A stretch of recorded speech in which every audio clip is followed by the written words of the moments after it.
for Thursday, May 4th at 6:03 p.m. Dr. Hooker, if you would conduct roll call for us. Yes, Madam Chair. Ms. Heidi Hensley, Here. Ms. Claudia Butts, Ms. Linda Davis, Here. Dr. Patricia Yeager, Here. Mr. Tim Denton, Here. Dr. Mumby Anderson, Dr. Lakeisha Gant, Here. Ms. Nicole Hull, Here. Mr. Mark Evans. Here. Thank you. We have a quorum. We'll move forward to item 2, that is to amend and/or adopt the agenda. The floor is open. I so move that the agenda be adopted as presented. Second.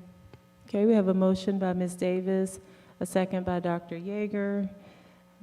Any follow-up discussion? All in favor of adopting the agenda as printed before us, if you would raise your hands and say aye. Aye. Any opposed, the same signs.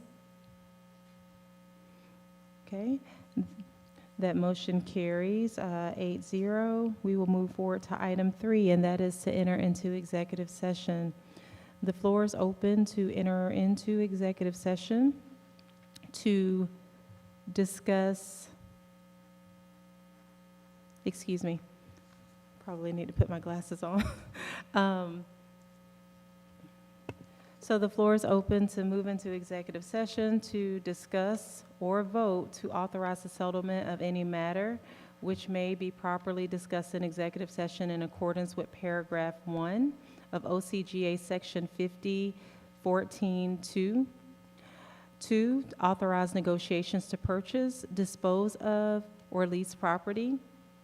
3, to authorize ordering an appraisal related to the acquisition or disposal of real estate. 4, enter into a contract to purchase, dispose of, or lease property subject to approval in a subsequent public vote.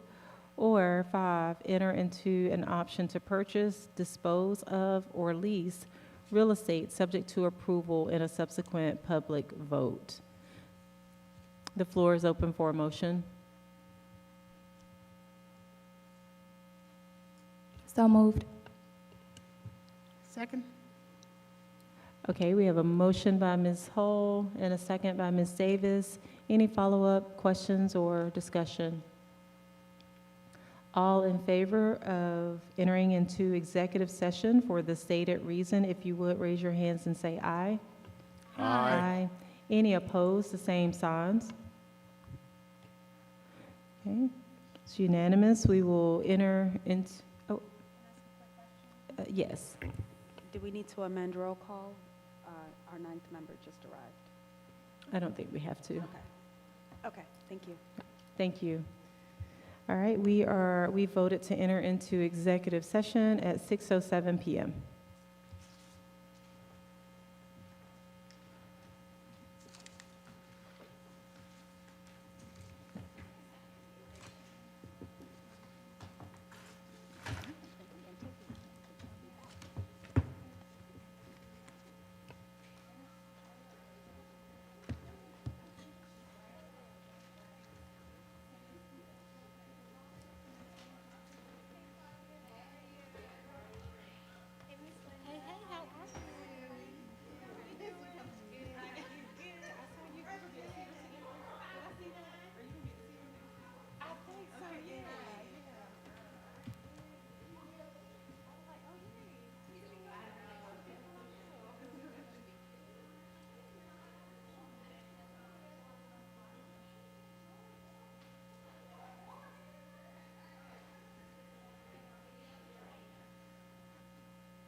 Okay, we are going to open the floor for a motion to exit executive session.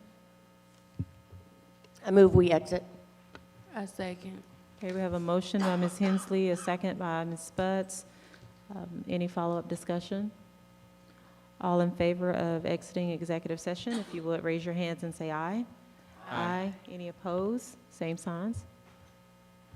Okay, we are exiting executive session at 7:22 p.m. We'll move forward to our informational items. We have the early Head Start report, the Athens Community Career Academy report, as well as the SPLOS monthly report. So we'll start with that first one. Any additional conversation or questions around the early Head Start policy reports?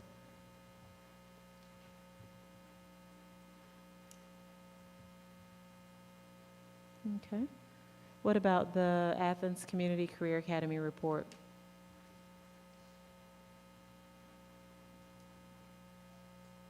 And the SPLOS monthly report? The SPLOS team will be meeting this coming Tuesday. I know that Mr. Sams is still looking for people in the community to serve on that committee. So if people in the community are interested, they can email me and I can pass their information off to Mr. Sams, so that way we can get more people to serve on the SPLOS board. Thank you. Okay, thank you. Any additional questions for Mr. Evans? Okay, thank you for that update. We'll move forward to item 5. These are our, will be our board and community reports. The Athens Area Community Foundation, it looks like there's a report embedded within our platform here from Ms. Hensley. Any additional questions or follow-up?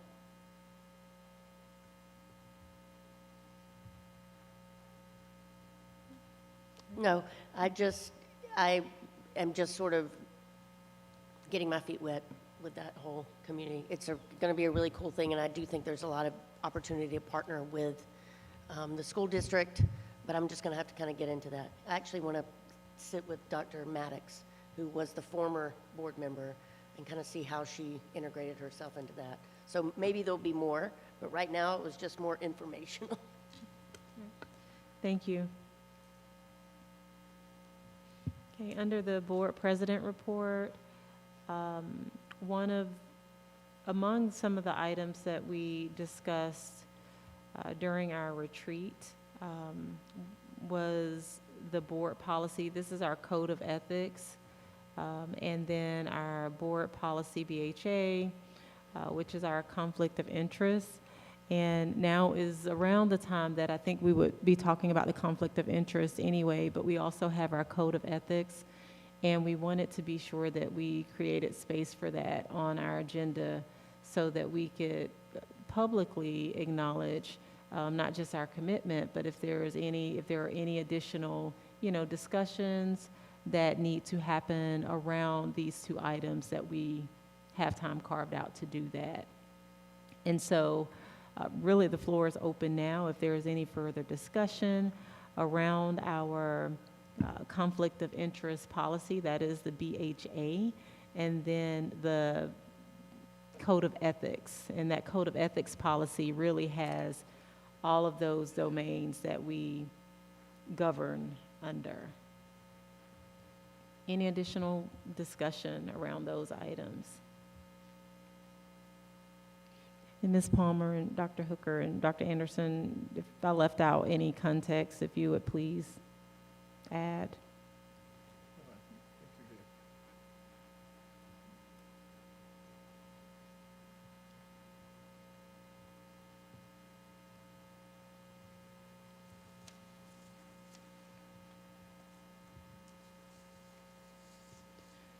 So the board of that code of ethics, yeah, it has and these are all areas that we've seen actually in our self-assessment. If you take note of that, the governance structure, strategic planning, community relations, policy, development, and then our board meetings and personnel. And then the latter ones are financial governance and just the overall conduct as board members. And I think from what I recall at our retreat, we were all really committed, one, to carving out, being sure that we had public space to acknowledge this, but also committed to being sure that we kept this at the forefront of our governance. Mr. Denson. Thank you, Chair. And yeah, I appreciate you putting this on the agenda so that we can have that public affirmation. I thought that our discussion during the retreat on our code of ethics and everything was extremely productive and very fruitful. And I think it kind of brought us all together, and it made me feel very good as part of this body to see all of us kind of commit as a body. And I'm glad that we're going to take this step to do that publicly also. So thank you. Thank you for that feedback. Any additional feedback or? Are we going to sign something affirming, or does that happen next month? This is what I send in to the Georgia DOE, and you will see that when you sign this and I add your hours, it states that you maintain the code of ethics and you maintain the conflict of interest, and you sign that. And that's what I send in, and I'll also attach a copy to keep with the minutes. Okay, when do you do that? I have to turn it in by June 1st. So next week, or you can do it tonight, whichever one. You're not voting on it, you're just sign it. And that signing is really saying, like, we've adhered to this. But we just thought, in consideration of our most recent conversations, just, publicly affirming our commitment to our code of ethics would be good.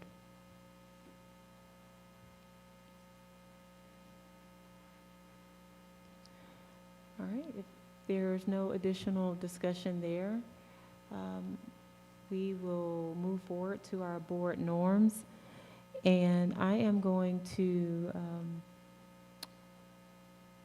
defer or ask for, Dr. Anderson sent out the updates.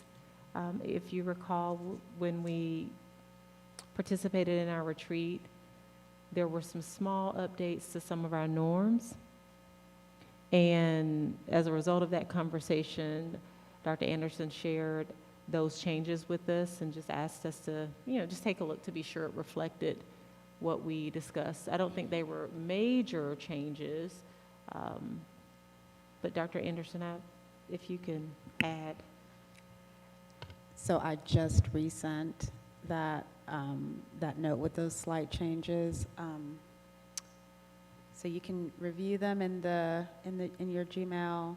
And if you have any recommendations for additional edits, or if those revisions do not reflect what you felt the discussion that we had would have led to, just let me know, and then I can try to draft out some of those changes that you recommend as well, and then I'll resend it out.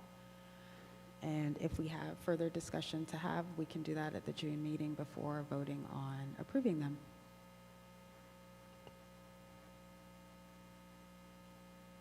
Okay, thank you.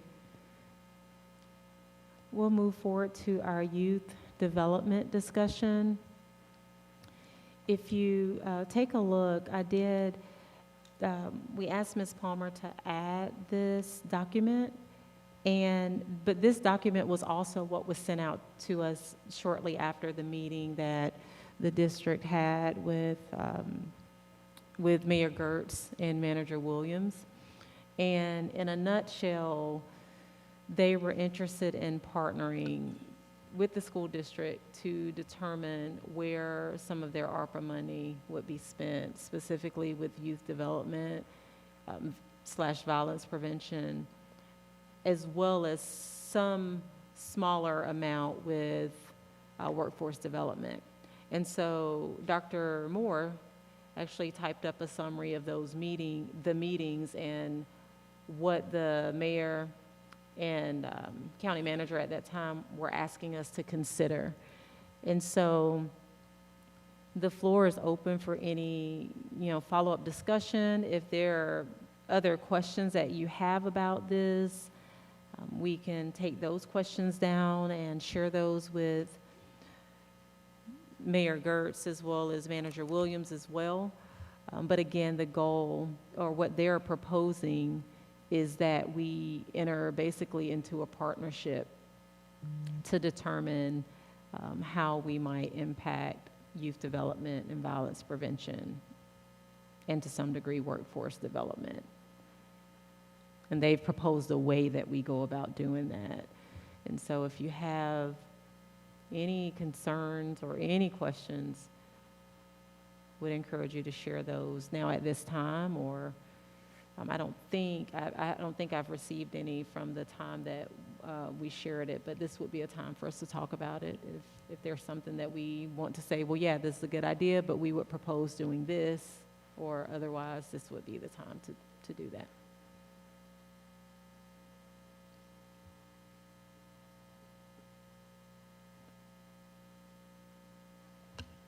Mr. Denson? Oh, Ms. Davis, and then Mr. Denson. So I've been working with a group of people since July 10th, 2021 in the community. And so there were 47 elders in the community, all who had spent their lives in public education or in some way dealing with our communities and youth. And they came together to address the concerns for our youth in Clark County. Just looking over this document, I don't see a path forward for some of the work that's being done. So we've spent time looking at the organizations that are providing youth services. There's no specific umbrella under which it operates, and so is this proposal pretty much something to establish a place that, people that are starting a nonprofit, doing a nonprofit, simply being good to children and running programming can come to? Or what is the scope of this? I see a lot of analyzing data sets. Okay. What does that yield for us, and what's in it for the community? What's the outcome, I guess, is what I'm looking for. So my understanding is that the outcome or the deliverable would be a proposal from the steering committee that's appointed of how the money will be used, all the way from processes to programs. And so if that steering committee determines that after analyzing their data, so those first couple of points, after looking at their data regarding nonprofits, the issues that Clark County has, working through that process, that committee would then determine, this is what we want to do to address youth development in Athens, and this is how we think it should be done. And so that would be the deliverable. From what I've been able to tell from attending the meeting and from looking at this, the mayor and Manager Williams, they proposed, so it's not just looking at data. That's the first two items, but the third one gives away. It's just a proposal as far as identifying a steering committee. And then it goes to hiring a facilitator to guide that group through a process. And it gives a potential person or organization to do that. And then it says that we define the problem, and then creating a sort of almost like a master place. It refers to it as a universe of interventions that are relevant. And then this same steering committee would conduct public meetings to share all of that information, including the data, the problem definition, and potential interventions. But they will also collect feedback from those public meetings as well. And then they take that public feedback, and they narrowed down to 3 to 5 interventions with the estimated costs, the timelines, and the expected impact and how that will be overseen. And so all of that, that's here from the, from the county as far as how they would propose us moving forward. From my understanding, they didn't want to do this alone. They wanted to collaborate since, the school district works directly with youth, and arguably, our stakeholders and staff get to see the impact of violence, and so that's the deliverable. And Dr. Gann, if it's okay with you, Dr. Moore, will you also shed some light?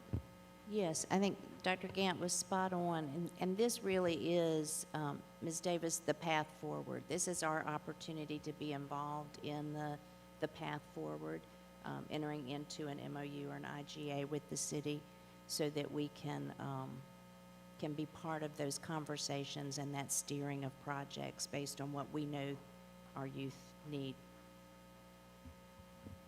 Are we already, as a district, able to identify children that are in gangs, or being attracted by gangs, or being courted by gangs? How close are we to this problem that we're trying to solve? Yes, Ms. Davis, we are able to identify some students based upon the actions that have taken place at school. And then we're learning that it's starting at an earlier age. Normally, we would say middle school to high school. We've had 9 and 10 instances. year olds. We've had instances this year starting 4th and 5th graders. So there's work to be done, working with our county to address this issue. This is not just a school district issue, this is a community issue. So I would love for us to partner to help guide this process. I'm very supportive of us doing this jointly.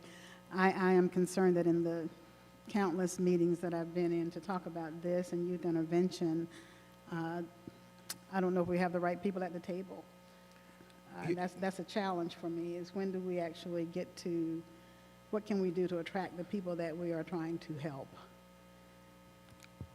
Okay. And that's not an answer for us now, but I just know that I'm reminded of a study that happened when I first returned to Athens around 2005. A former classmate told me that the University of Georgia received a $5 million grant to study homelessness. There were 300 homeless people on the streets then. 15 years later, we have about 300 homeless people on the streets now. The $5 million is gone.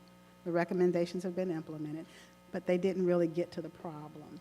This is too important to our children and to our community for us to have that type of bureaucratic outcome.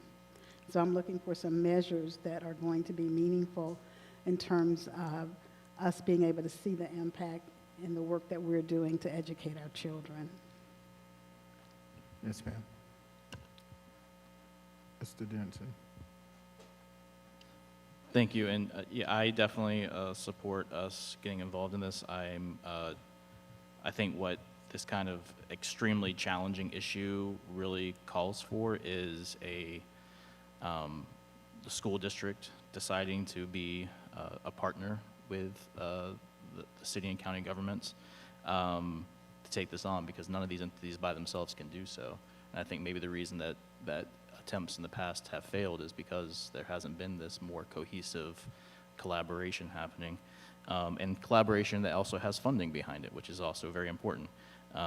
With the remaining $6 million, I believe, that the county is putting towards this, and also I'm very appreciative that this is an attempt that's not it's looking at it from a community perspective rather than a criminal justice kind of perspective, specifically with law enforcement. So I think this is a great way to move forward. I would push that we actually match some funding to the $6 million, because I as I've said before, I really want the ARPA and ESSER monies. I think this is a once-in-a-lifetime kind of flood of money that we received, and I think it's the time that we use that for pretty bold kind of measures such as this. And so while $6 million will be able to do a lot, $10 million will be able to do even more if we're willing to match some of those funds and bring it to the table too. So I would be supportive of that.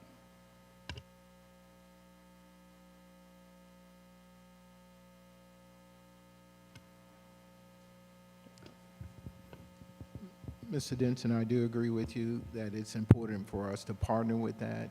When we're talking about adding funds to it, I know our governor had spoken at one point about giving school districts as well as counties additional funding to address the violence and the gang initiations or gang involvement within our communities. We can take it from that standpoint. Let's see how that is rolled out from his department as to whether he's going to give schools that money. And we can see as how we can use that funds to address that issue.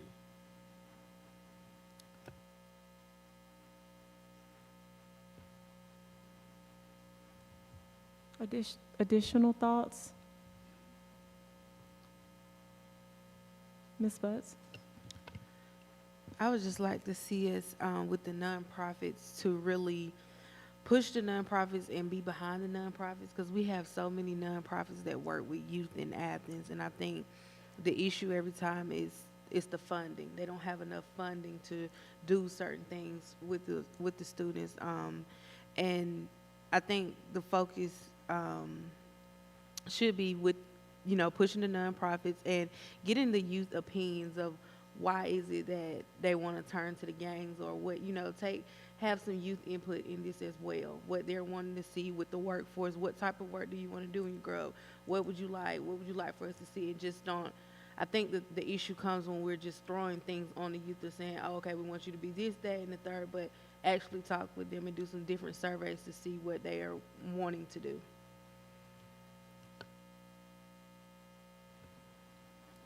Thank you. Ms. Davis? Thank you. Thank you so much, Ms. Butts. I was thinking about the wonderful Youth Advisory Council, and gee, it would be great if we could get some of our kids who are not participating anymore, or kind of sort of participating, and have some other advisory councils around this particular issue. Might not be the same kids, but if we could engage those children who are facing this challenge every day and let them perhaps offer some suggestions for us, I'd love to see that happen. I don't want to see another $7 million go to administrative fees. I just don't want to see that. So I'm hoping that we can do something much more productive for our children. Others that haven't shared? I support it. I think it's a good opportunity for us to get other community members involved. I know we shouldn't look at it from a criminal justice aspect, but we do have a very active juvenile court, and we have several community organizations and stakeholders who are trying to do similar work. So I think us taking part of the charge, but including others in those conversations would be very helpful to our youth. Thank you.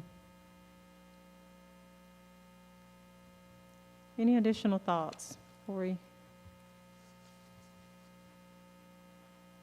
So what I hear, I think I hear there's general support, some questions about at some point matching funding or adding additional funding, and the importance of during some of these feedback sessions being sure that we include youth that are in the communities that are being impacted by some of the problems that we're trying to solve. Is that what I hear?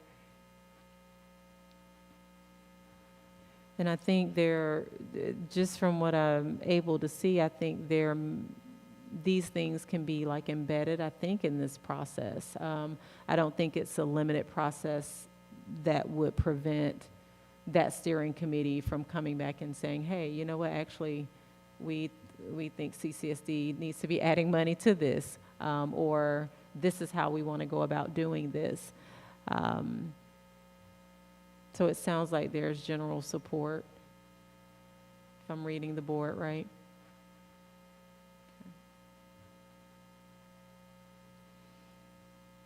All right, Dr. Can I ask Anderson? one? Yeah.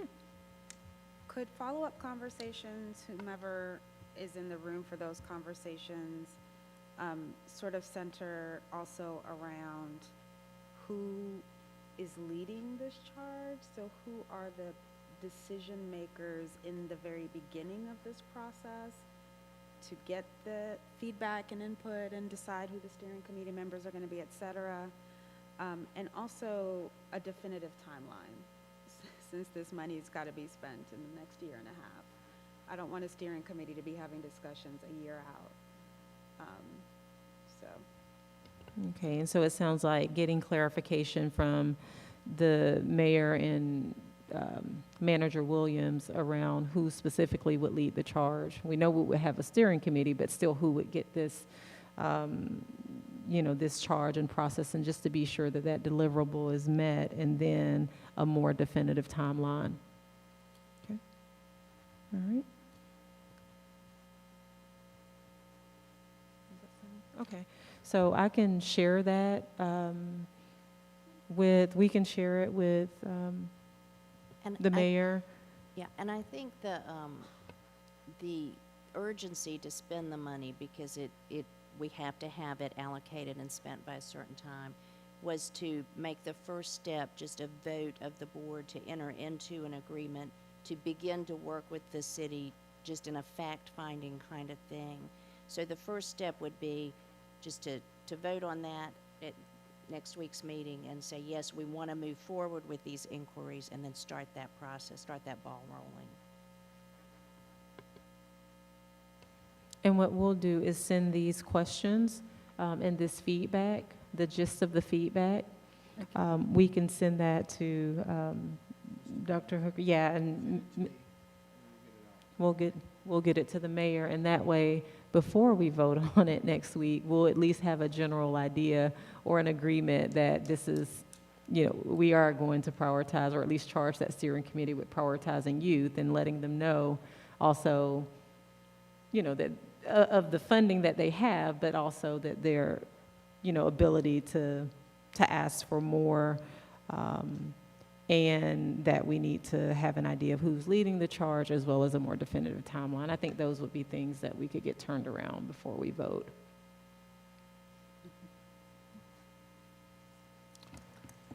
I just have a question. So what are you actually going to be voting on? What will the agenda item be? I'm not sure.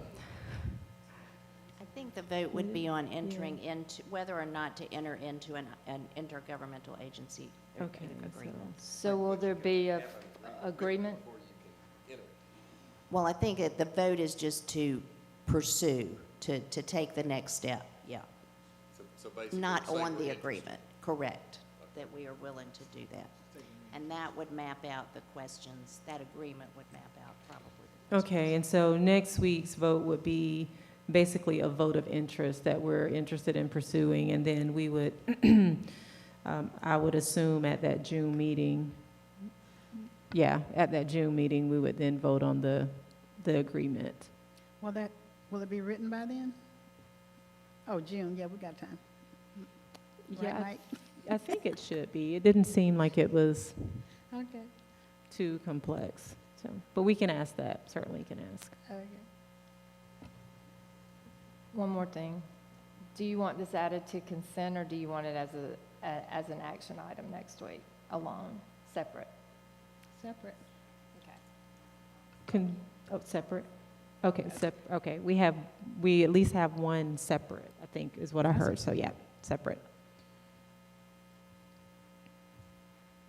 Okay.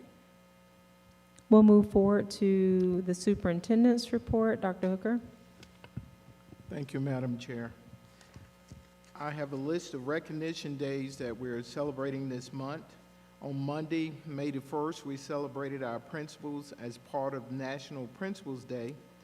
From helping students realize their full potential to managing schedules and budgets, to balancing interests and expectations of teachers, students, staff, parents, and the community, a principal's work is never ending, and we appreciate them greatly. Dr. Scott and her team was able to purchase a gift for all of our principals. They were hand-delivered, and we are very proud of the principals that serve here in CCSD. On Tuesday, May the 2nd, we recognize National Teachers Day by announcing an opportunity for the community to share their stories and well wishes to our teachers during Teacher Appreciation Week, which begins next Monday. Please visit our Facebook page for more details on how you can share your stories and memories of teachers that changed your life. And also like to give kudos to the board in working with Dr. Anderson and providing, I believe, some snacks for teachers at one of our schools. 2 of our schools. So thank you for the support of Teacher Appreciation Week. This week is also National PE and Sports Week. So please say thank you to our PE and health teachers for all they do. Friday, May the 5th, is National School Lunch Hero Day. If you can make it by our school to thank our amazing school lunch heroes, please do so. And each cafeteria staff were given T-shirts to wear, and I believe it says Hero Day, a Lunch Hero Day for our staff members, so please stop by and tell them thank you for the fine work that they do each and every day. And finally, this is National Military Appreciation Week. Thank you to our ROTC instructors and students, as well as all of those who serve or have served our country. All right. This Saturday is CCSD Family Engagement Conference to be held at the Classic Center. Visit the CCSD website to register and take a look at the speakers. This is just a reminder to our board members that there is a called meeting for the board listening session with GLISSI, our strategic planning, before the board meeting on May the 11th at 4:30. I hope that all of you will be able to attend, as we like for everyone's input as we build this important roadmap for the next 3 to 5 years. And I believe Ms. Palmer has sent everyone through our group text those dates and times. All right, State Board of Education member Dr. Stan DeJarnett will hold a public hearing for citizens in the 10th Congressional District on Monday, May the 8th, 2023, from 7 to 8 p.m. right here in this building here, and he's our local State Board of Education representative. A joint meeting with the Board of Elections. Ms. Palmer has placed a letter in your area concerning that. I believe you have that document with you, and they will be setting the date for that. Ms. Palmer spoke with their supervisor on yesterday, and being that we will have a quorum, it would have to be a called meeting. So they're taking care of that piece for us. All right, we move to one meeting on July 13th. Ms. Palmer will send out a Google poll to see which times work best for everyone. The proposed times, these are just examples. There are 3 options that are listed. If you have a better option, I ask that you put it in there. Here are the 3 options that we are offering. Work session starts from 4 to 6:30. Take a break at 6:30. Board meeting starts at 7. The second option is work session starts at 5 to 7. Take a break at 7. Board meeting starts at 7:30. Third option, work session begins at 6 p.m. to 8 p.m. Take a break at 8. Board meeting starts at 8:30. Those are options. If you have better options, you can place those in the Google Doc that we will be sharing with you on tomorrow. Also, I would like to give you an update on the progress made in our school's renaming project. We have reached out again to the Georgia Department of Education and are awaiting final guidance on administrative tasks that need to be completed prior to the name changes taking place. In the meantime, the work has begun on measuring, ordering of signage, and other physical aspect of changes. We will keep you updated as we make progress with this goal of completing the task as quickly as possible. We've also involved our principals in working with us on the different tasks that you need to complete for their schools renaming, such as things, their swag, and other things that would take place for that. But we will keep you updated on it each month. Okay? Thank you. Thank you. Any additional questions for Dr. Hooker? about his report?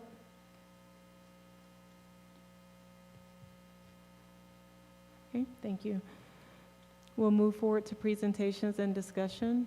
Dr. Hooker? Thank you, Madam Chair. At this time, I'm going to ask Dr. Jennifer Scott to come with a presentation on our literacy instruction audit report.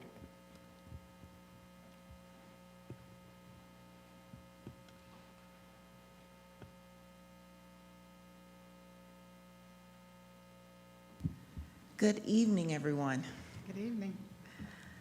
So I'm excited to stand before you to share with you where we are as it relates to literacy in Clark County, and what it is that we are hoping to move forward with doing in the coming school year. So we all remember back in October when So the Story podcast was released, and it truly just sparked a lot of conversation, not only here in Clark County, but nationwide. And this is because it really brought to light and sparked people's sense of urgency around that decades-long controversy or battle between whole language and structured literacy. So as we think about everything that we learned from that podcast from Emily Hansford and her colleagues, we know that they really rang the bell for us around understanding that we needed to take a hard and fast look at our own practices as it related to literacy, because they truly provided us with an opportunity to unpack the works of those who pushed hard around whole language and those publishing companies that supported that work. So one of the things that we truly learned were the flaws in whole language, but more importantly, it truly shined a light brighter on the impact on the families that felt that, and those personal stories that really allowed us to understand what they were experiencing as a result of not getting what they needed around literacy. So it calls the question for us, what are we going to do about it? And we had to take a very quick and hard stance around how do we build our own understanding and capacity, not only at the district level, but at the school level as well.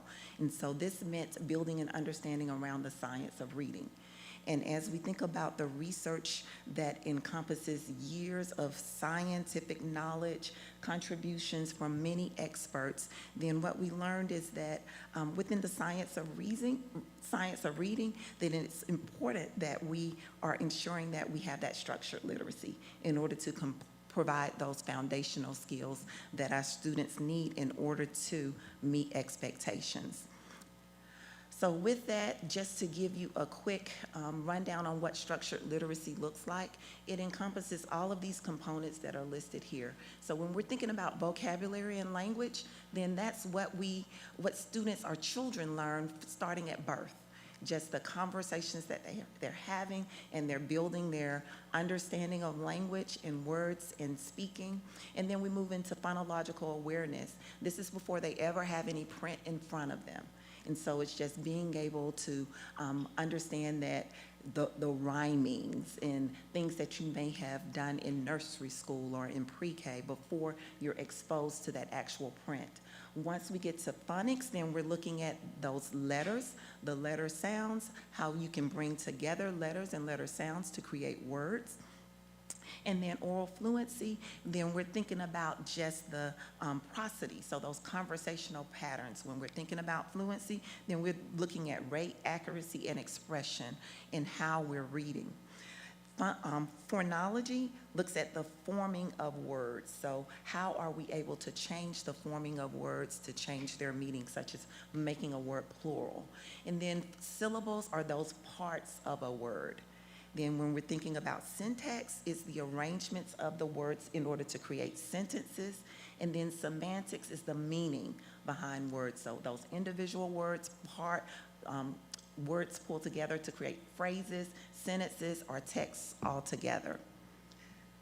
So now, with that, then there are several things that have been happening in the state of Georgia specifically as it relates to literacy that are around legislation. One being the State Bill 48, which looks at dyslexia and the requirement that beginning in 2024, all school systems will be required to screen kindergarten through third grade for dyslexia. And now it's not being able to diagnose them, but to determine characteristics of dyslexia. So I am excited, but Clark County is a little bit ahead of the curve with that. We decided to go ahead and begin that this year. So using a district level team, we did use our iReady diagnostic, which does have a dyslexia screener, and we were able to determine students in grades K through 3 who needed a more intensive screener. And there was a district-wide team that went out to provide that. And this was really an opportunity to look at what would our protocols be, what were the gaps, what were things that we learned from it, so that we can be prepared to really train schools around that, so that they will be prepared to roll it out in 2024-25. So in this coming school year, then we will be looking at that rollout within the schools so that we're prepared for the state law requirement in 2024-25. The other piece of legislation, which was just recently signed by Governor Kemp, was House Bill 538, which is the Georgia Early Literacy Act. And within this, then there's a full timeline around that where the Georgia Board of Education will be required to provide a listing of all science of reading-based curriculums that local school boards must then adopt and implement for grades K through 3. And that implementation must happen by August of 2024. In addition to that, it would also include school reports that would be provided to parents and to the DOE regarding those resources that would be available, and then intervention plans for those students who are showing that they are significantly deficient in their reading. Those intervention plans, of course, would be shared with parents. Additionally, school districts must provide training to teachers in grades K through 3 around the resource that would be used that is aligned with the science of reading. So now this brings us to our audit. So we know that we learned a lot from the Soul Story podcast, and then we also know that there are certain requirements that we must do by law as it relates to literacy. So as a school district, we brought in an expert in the form of Great Instruction, which is owned by John O'Connor, who's here with us this evening, and he brings with him a wealth of knowledge from his 30 years plus in public education, working within the special education arena, from everything as much as a special education teacher to assistant principal of student services. He's also the author of 5 books and has presented to over 500 audiences, including local, school, and national audiences. So with that, we identified, working alongside him, just what we would do in order to conduct an audit of our literacy programs here in Clark County. In doing that, we determined that we did need to provide some training sessions for our principals, assistant principals, instructional coaches, our district office staff to build their capacity and understanding around the science of reading and structured literacy. Additionally, that audit included visiting each of our elementary schools and observing in every classroom to view the literacy instruction that was happening. After those visits, which included the walkthroughs included the building administrators, then there were discussions with them as well around what they saw. What were the strengths? What were the areas of concern? There was also a review of our current instructional materials and an analysis of our student data. Through this work, we were able to really identify that there was a need to also go into our middle schools. And so with that, then they came on a little bit later in this process, but we were able to build in time for Mr. O'Connor and his colleague to go in and visit in our middle schools as well, to observe in their extended learning time, to see what the intervention supports were for our students who had been determined to be performing below grade level as it relates to reading. They also were able to provide 1 half-day training for our middle school administrators and instructional coaches. Again, because they came on a little bit later, they didn't get as much as our elementary did, but we do understand that there is a need at middle school as well. Their instructional materials and intervention materials specifically were reviewed, as well as their student data. So what did we learn from all of this?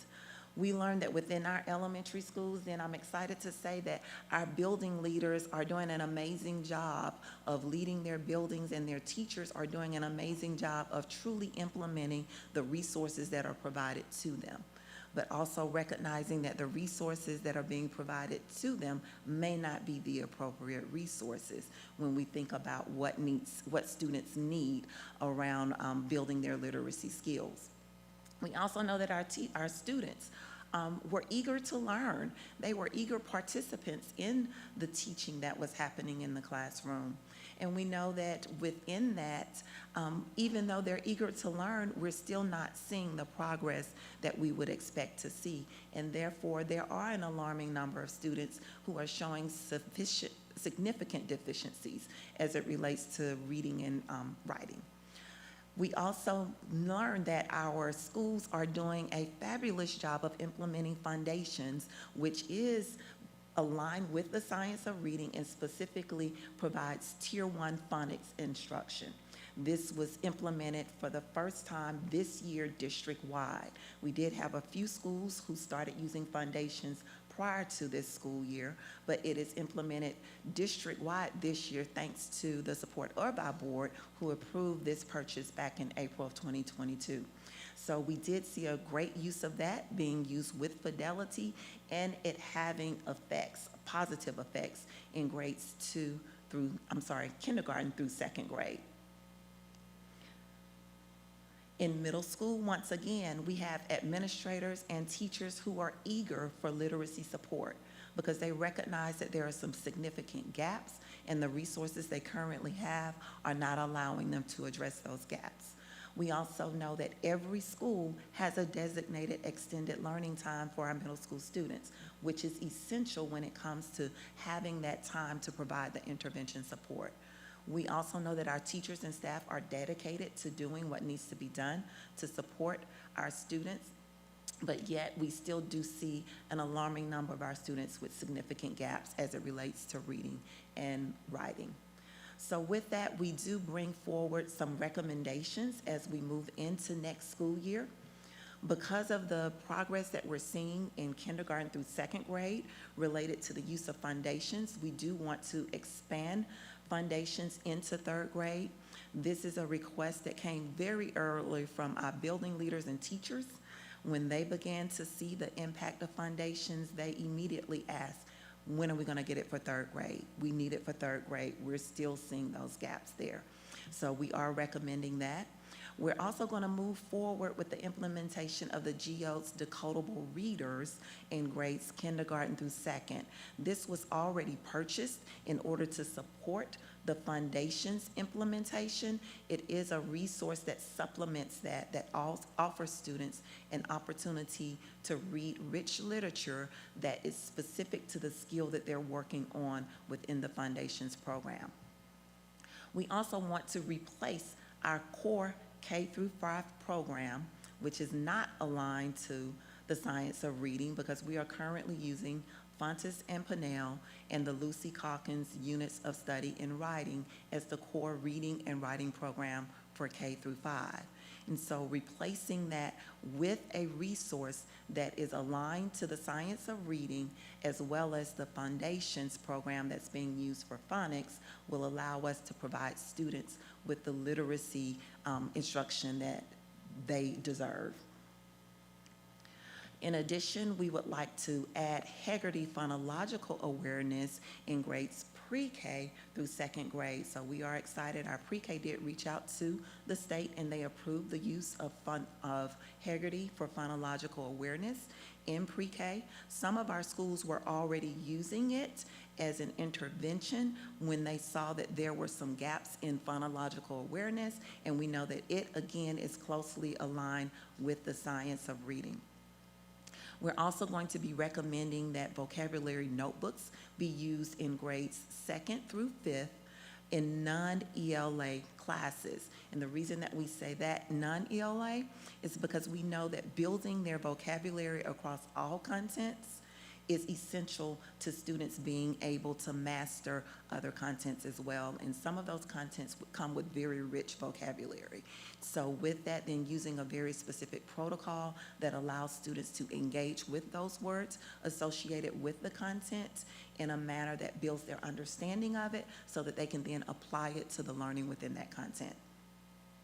In this May, actually starting today, we are administering the phonics inventory and oral reading fluency measures for students in grades 3rd through 5th for elementary. And again, this is so that we can pinpoint what the specific gaps are for students as it relates to phonics and where we need to provide intervention support. So on yesterday, we trained approximately over 100 district staff and school staff members to implement this assessment. And on today, 20 people from the district office and about 10 staff members within Oglethorpe administered the IDI phonics inventory and the six-minute solutions, thank you, oral reading fluency to students in grades 2 through 5 at Oglethorpe Elementary. The reason that we went with a May administration versus the beginning of the year is that our building leaders, upon really looking at these materials, building their understanding around the science of reading and structured literacy, they were eager for it now. They said they did not want to wait until the fall because they needed this information now to support them as they began to plan for instruction that would hit the ground running. And recognizing that there may be some gaps or maybe some growth in the summer, then they will be able to make those adjustments as needed at the beginning of the year. But having this information now really allows them to plan ahead to be ready to start with intervention support as soon as we get back to school in August. As we think about middle school and the recommendations for middle school, they're going to sound somewhat similar in the form of the assessment that we're providing this May. Again, our middle schools were eager to get that information now so that they can do the scheduling for next year and prepare for intervention support for those students. So we will also be going out to middle schools to support them in the administration of the phonics assessment.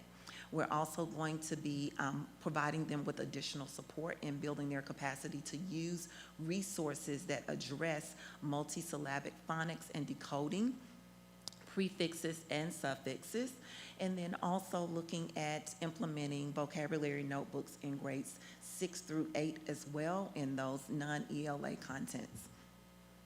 We will also begin to provide some additional training for our middle schools as we move into next school year to make sure that we're building their capacity, just as we did with our elementary leaders around the science of reading and structured literacy. So this summer, one of the things that we're also going to be doing is providing some PL support for our teachers around the science of reading, structured literacy, as well as being able to provide them with training on how to implement the interventions for phonics. And this is a training that's provided throughout the summer multiple times, and we will be paying them a stipend for their participation. And since we opened up the registration for this training, we've had over 300 teachers who have already signed up for that training.